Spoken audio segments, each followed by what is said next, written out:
Ay, thank you, ma'am, ma'am Regine sa pa-member dyan. Ayan. Ayan, ma'am. Ma'am Regine, saan ko yung mo, yung 100 mo? Yung banana mo.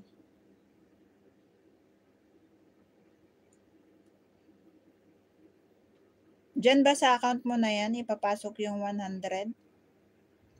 Sige, ma'am, Sige, ma'am Regine. Thank you. Sa'yo, Gcash? Sige. Hintayin mo. Siguraduhin mo sige. Sige, ma'am Regine. Thank you so much. Ayan. Siguraduhin mo lang na na pangalan mo yung ipapasa mong Gcash sa akin sa Red Rosal. Kung hindi po pangalan, walang laman.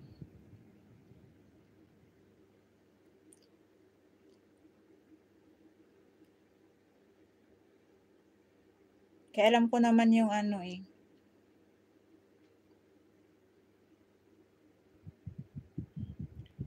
Laurel Cabaring, good afternoon po. Thank you po sa pagbisita. Alam ko yung pangalan ng nandun sa Gcash number mo sa Red Rosal kaya sige lang. Siguraduhin mo pangalan mo ang nandun sa Gcash.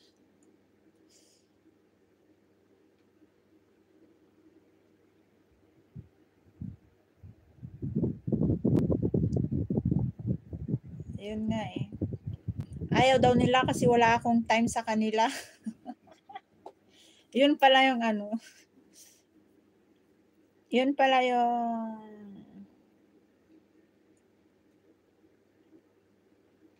Hello Cooking with Safi. Ayun pala yung Yun pala ang masama sa masipag. Mawawalan ka daw ng oras sa kanila kaya ayaw nila.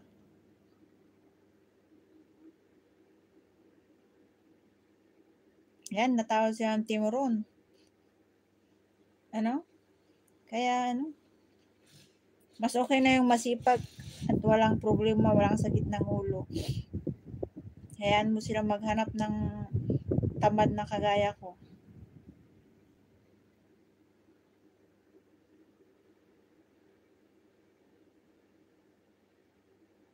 Sarap ng niluto ni sa piana Thank you, Ma'am Timron.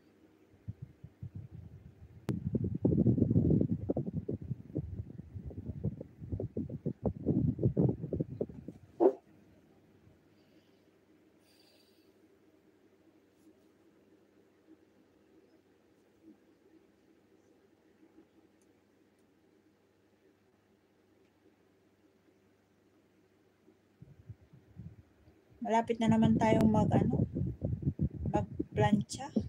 Sir Ed's non-channel down full pack. Ingat po kayo dyan, sir. Ay, oo, Sir Ed. Si asawa ni Ma'am Marchie, dyan din sa Saudi.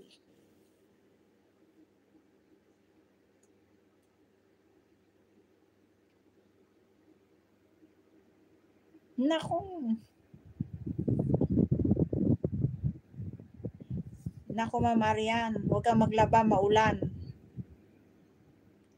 Oo, ako hindi ko hinahayaan ko. Basta importante, masaya ako sa ginagawa ko.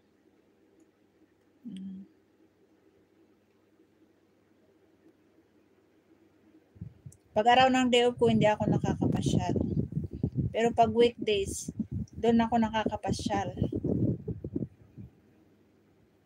Huwag ka nang maglaba, Ma'am Marian. Sayang lang yung dyan. Sayang ang sabon ay.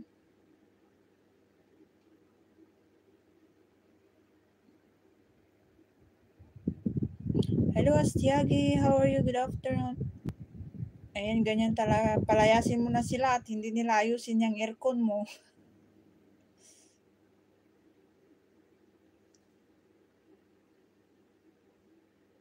Ayan, so nakapin po tayo. Tapos na ba? Inaabot ko kasi yung naka-charge ako.